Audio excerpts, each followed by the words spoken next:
சுற்றுலா ஒன்றுக்காண்டே வழிகிட்டிருக்கிறோம். இப்போ ரெயின் வரப்போகுது.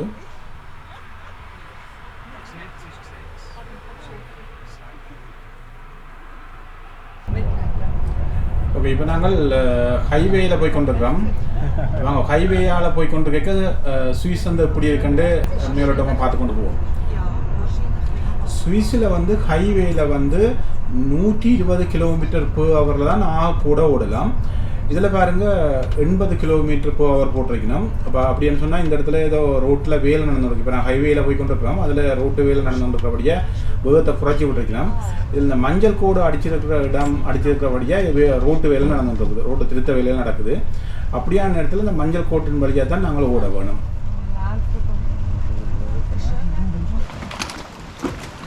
இது வந்து கூர்னு சொல்கிறது.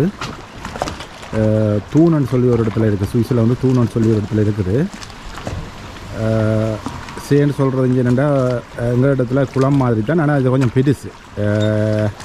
எங்கள்ட என்ன குளம் மாதிரி அப்படி இருக்கலாம்னு நினைக்கிறேன். கிட்டத்தட்ட ஞாபக தூரத்துக்கு இருக்குது. பாருங்கள் எப்படி வடிவாக இருக்குன்னு பாருங்கள். நாங்கள் இப்போ காலம் வந்து ஒரு கஃபே குடிக்கிறதுக்காண்டி ஃப்ரூஸ்ட்டுக்குன்னு சொல்கிறது. காலமையில் இந்த கிழமை நாங்கள் காலமை குடிப்போம், தேடின்னு குடிக்கிற மாதிரி. இங்கே வந்து காலமையில் ஒரு சின்ன பான் துண்டு அப்படி அதோட ஒரு கஃபேன்ற ஒரு உதத்தின மாதிரி வந்து குடிப்பினோம். இப்போ அதுக்கு வந்து இப்போ நிப்பாட்டி இருக்கணும். அப்போ அதால் இந்த இடத்துல வீடியோட உரியாக இருக்குது. போட்டுகள் எல்லாம் நீங்கள் வருங்க. சரியான ஆழமான இடமா இந்த இடம் பாருங்கள். இப்போ நாங்கள் இதில் கரையெல்லாம் நிற்கிறோம், ஆனால் ஆழமான இடம் பாருங்கள். ஒவ்வொன்றுக்கும் இடையில் வந்து போட்டை கொண்டு நிப்பாட்டிவிடும். இந்த இதில் கிடக்க பாருங்கள், இதில் இந்த ஆடி கொண்டு நிற்கிது. அது இடையில் கொண்டு போட்டை நிப்பாட்டிட்டு இந்த இதில் தான் வந்து அந்த கம்பி மாதிரி கிடக்கு நடுவில், அதனால தான் ஏறி இந்த பாலம் மாதிரி இதுக்குள்ளால் வந்து இப்போ இந்த வெளியில் வருவேன்.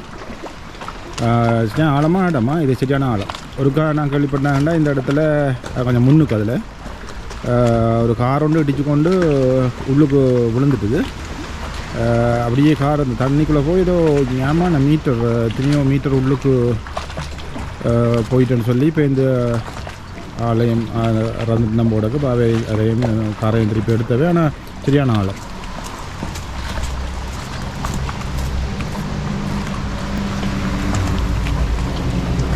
இந்த கரையோரங்கள் எல்லாம் வீடுகள் இருக்குது.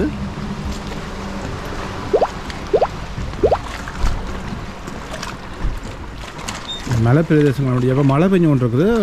அங்கே பாருங்கள், அந்த மலையில் வந்து முயல் கூட்டங்கள் எல்லாம் கீழே இறங்கி நிற்கிது பாருங்கள். மழை பெஞ்சு கொண்டு இருக்குது, ஆனால் முயல் கூட்டங்கள் எல்லாம் மலையோட அண்டி நிற்கிது.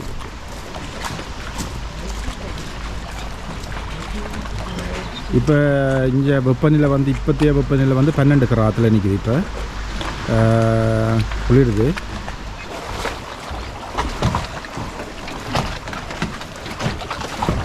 இதில் போட்டை நிப்பாட்டிட்டு இந்த போட்டால் இந்த கம்பியில் வாங்கி அப்படியே நடந்து இதால் இதோட போகும்.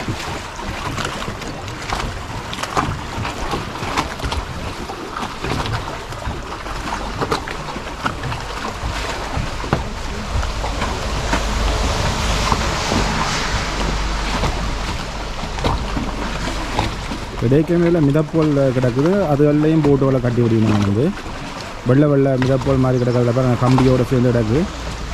அதில் போட்டை கட்டிக்கிட்டு அதில் விடுவினோம். அந்த அதுலேயும் கட்டி கிடக்கு சில போட்டுகள் பாருங்கள். ஆனால் 2 மலைகளுக்கு இடையில் இருக்கிற இடம் தான். அந்த 2 மலைகளுக்கு இடையில் இருக்கிற இடத்துல தண்ணி இருக்கிற இடம், அந்த இடம் செய்யன்னு சொல்லி நம்ம தண்ணியில் நிற்கிற வழக்கமாக இதே அளவில் நிற்கும். கூடிச்சோன்னு சொன்னால் அதை வழியில் விட்டுவினோம். அள்ளி எப்படி அடிக்குதுன்னு பாருங்க. அலைச்சி இதில் கொஞ்சம் குறைவாக இருக்குது, ஆழம் கொஞ்சம் குறைவாக இருக்குது. இதில்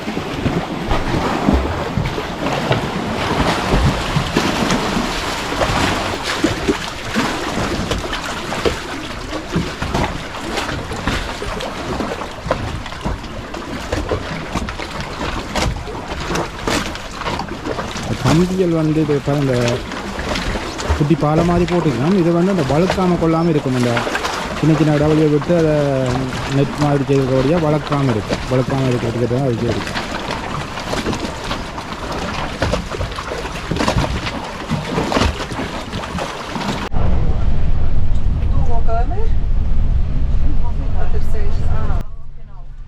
இப்போ இந்த குளக்கரையால் நாங்கள் போய் கொண்டிருக்கிறோம். குளம்ன்றா நான் பெரிய கடல் மாதிரி நியாயமான நிலப்பரப்பில் இருக்குது. மழை கொஞ்சம் ஒன்று இருக்குது. சைடில் சின்ன சின்ன ஒரு இடங்கள் வந்து அதில் ஆக்கள் நிற்கக்கூடிய மாதிரி செட் பண்ணியிருக்கிறோம். இதில் வந்து ரோட்டு வேலை நடந்துட்டுருக்கு. அதால் வந்து அந்த ரோட்டு சமிக்க விளக்குகள் வந்து வச்சுருக்கேன் பாருங்கள். அதன்படி தான் நாங்கள் போகணும். இதில் பாருங்கள் வீடுகள் எப்படி அழகாக கட்டியிருக்கணும்னு பாருங்கள். கீழே வந்து சீமெந்தால் கட்டப்பட்டிருக்குது. மேலே வந்து மரத்தால் கட்டியிருக்கணும். கூடுதலான வீடு இதில் பாருங்கள். இந்த வீடை பாருங்கள். கீழே அத்திவாரம் சீமெந்தில் போட்டிருக்கணும். மேலே மரத்தால் கட்டி கிடக்கு. இதில் வந்து மரத்தில் கட்டியிருக்கணும். ஒரு குறிப்பிட்ட பகுதி வந்து கீழே வந்து சீமெந்தாலேயோ அல்லது செங்கல்லாலேயோ கட்டி போட்டு இப்போ இந்த மேற்பகுதி வந்து மரத்தால் கட்டுற முறை இருக்குது இங்கே. ஆனால் வித்தியாசமான வடிவாக இருக்குது. முள்ளுக்கு அந்த அமைப்பு பாருங்கள் இவ்வளோ ஸ்டைலாக இருக்குது. ஒரு வித்தியாசமான வடிவு. அது நல்ல மழை பெஞ்சு ஒன்று இருக்குது.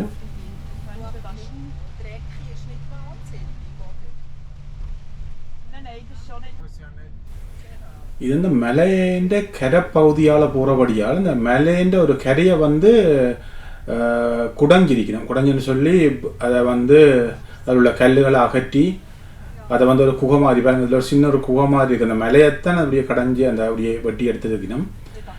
இதில் வேல் நடக்கிறபடியாக பக்கத்தில் அந்த கல்லுகள் போடுற இதோ அதில் செட் பண்ணி வச்சிருக்கணும். இப்போ கொஞ்சம் மேய்தத்தில் போய் கொண்டிருக்கிறோம். கொஞ்சம் உயரமான இடத்துக்கு போகிறோம்.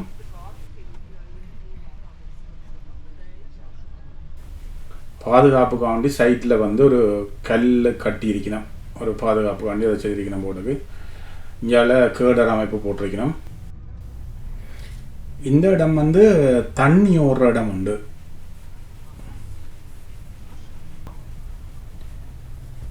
இதில் பாருங்க கொடி, சுவிஸ் கொடி இருக்கணும்.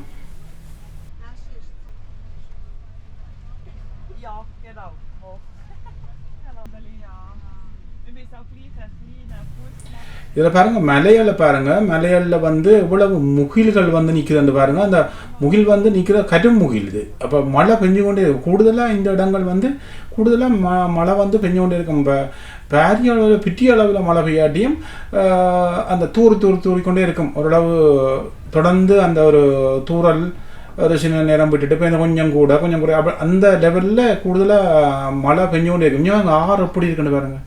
இந்த ஆறில் ஒரு நாளைக்கு இவ்வளவு லிட்டர் தண்ணி ஓடிக்கொண்டிருக்காண்டு.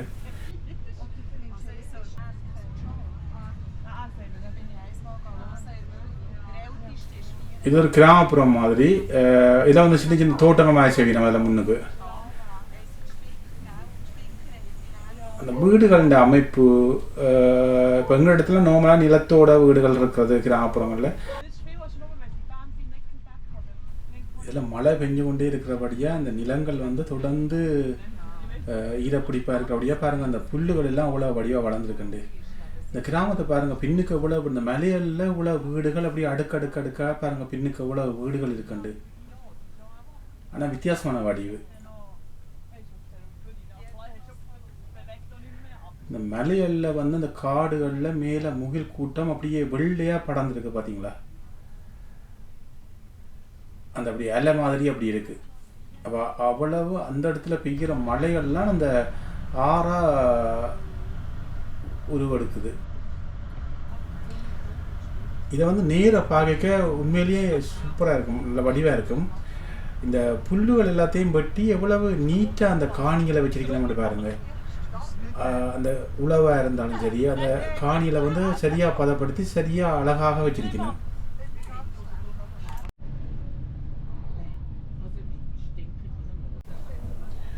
அதில் பாருங்கள் அருவி ஓடிக்கொண்டிருக்குது அந்த மலையில். இந்த மலைக்கு மேலே பெய்கிற மழை தான் இந்த அருவியாக ஒரு மாதிரி ஓடுது பாருங்கள். எவ்வளவு வடிவாக இருக்குண்டு. இந்த நிலங்களை பாருங்கள் எவ்வளோ வடிவை அதை நெறிப்படுத்தி வச்சிருக்கணும் பாருங்கள். பச்சை பசேலன் இருக்குது. அதில் வெள்ளை வெள்ளை பந்துகள் மாதிரி இருக்குது. அதில் பாருங்க வீட்டுக்கு பக்கத்தில் அது வந்து புல்லுக்கட்டு, மாடுகளுக்கு வந்து புல்லுகளை வந்து பதப்படுத்தி கட்டி வச்சிருக்கணும். இந்த குளிர்காலத்தில் வந்து அதை வந்து மாடுகளுக்கு சாப்பாட்டுக்கு பாவனைக்கு எடுப்பினோம்.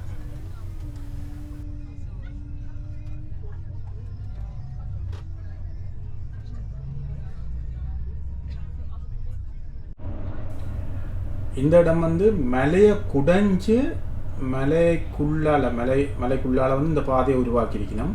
கூடுதலாக அப்படி நிறைய பாதைகள் இருக்கிறது சுவிஸில். இது வந்து இப்போ மலைக்கு உள்ளால் வந்து போகிற பாதையில் வந்து நாங்கள் போய் கொண்டிருக்கிறோம். போகக்கூடியதாகவும் இருக்குது, மற்றாக்கள் அங்கேருந்து வரக்கூடியதாகவும் இருக்குது. ஆனால் நல்ல நீட்டாக வச்சுக்கணும் பாருங்கள்.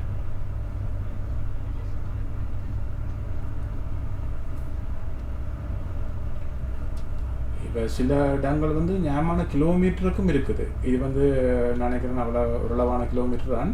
ஆனால் நிறைய கிலோமீட்டர் கூடின இடங்களும் இருக்குது. இதில் நார்மலாக 80 கிலோமீட்டர் per hour போட்டிருக்கு நம்ம ஓடுறது வேகம் வந்து.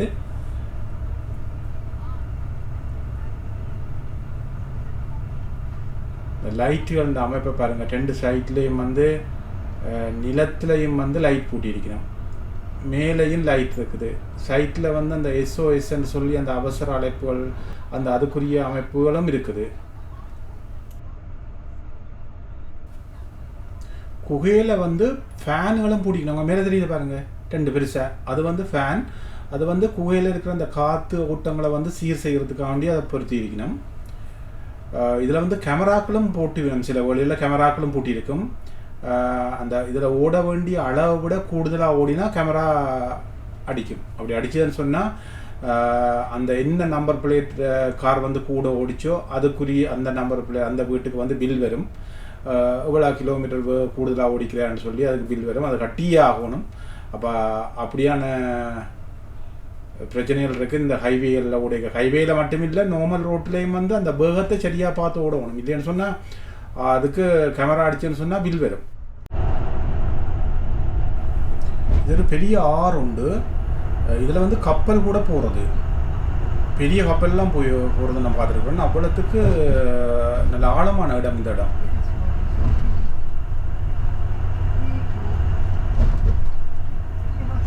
ரெண்டு கரையிலையும் வந்து மலைகள் இருக்குது. நடுவில் இருக்கிற அந்த இடத்துல தான் இந்த தண்ணி ஓடிக்கொண்டு இருக்குது. இந்த கரையில் பாருங்கள் பெரிய கேடர்கள் எல்லாம் பூட்டி இருக்கிறோம் என்றால் அந்த இது மாதிரி விபத்து நடந்தாலோ அதை தாண்டி போய் விழுந்துடாமல் இருக்கிறதுக்காக வேண்டி அதுக்கு ஒரு பாதுகாப்புக்காக வேண்டி நிறைய பாதுகாப்பு சம்பந்தமான விடயங்களில் வந்து கவனம் செலுத்தியிருக்கணும்.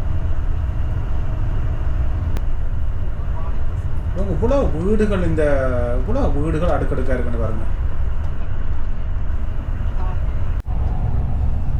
மலையில் வந்து உச்சத்தில் வந்து வீடுகள் குறைவு, ஆனால் கீழே தான் கூடுதலான வீடுகள் இருக்குது.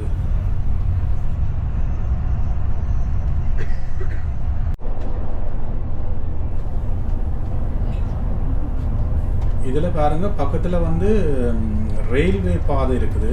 அது வந்து இங்கே ரெயின் தான் வந்து ஒரு ரெயின் உண்டு. அப்போ இந்த ரெயினல் வந்து கரண்டில் ஓடுறது. அதுக்காண்டி தான் அந்த மேலே வந்து இந்த கரண்டுக்குரிய லைன் வந்து ஓடி இருக்கணும். அப்புறம் நான் இதை காட்டுறேன்.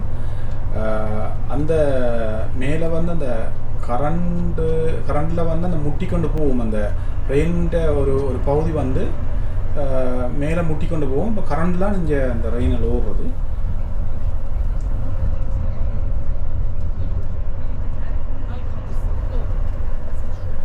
இது வந்து ஹைவே, ஆனால் ஹைவே என்றாலும் இதில் வந்து ஒரு கிட்டத்தட்ட 80 கிலோமீட்டர் per hour ஓடக்கூடிய மாதிரி விட்டுருக்கணும்.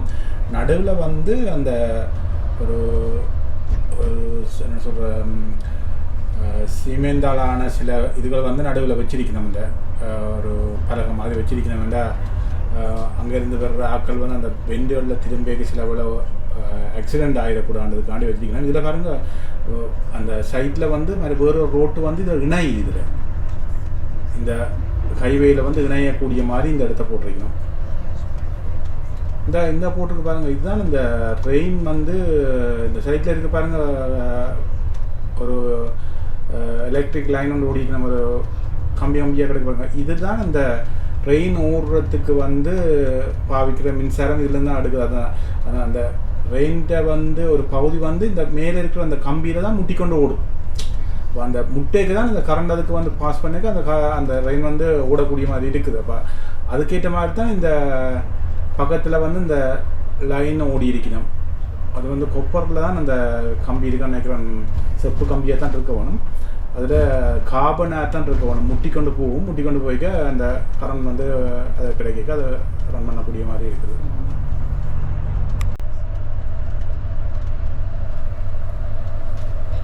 இதில் கரையில் வந்து ஒரு ரெஸ்டாரண்ட் ஒன்று இருக்குது, பிட்சா கடையெல்லாம் எடுக்கக்கூடிய மாதிரி ஒரு ரெஸ்டாரண்ட் இருக்குது. அதில் கார்கள் வந்து பார்க் பண்ணியிருக்கோம் பார்த்தீங்களா. இதில் அதை நின்று அந்த இடத்த பார்க்க ஒரு வித்தியாசமான வடிவாக இருக்கும். நாங்கள் நிறைய தரம் அதில் நின்று பார்த்து அது இது வாங்கி சாப்பிட்டு போயிருக்கிறோம். சூப்பராக இருக்கும் அது ரெண்டு பார்க்க.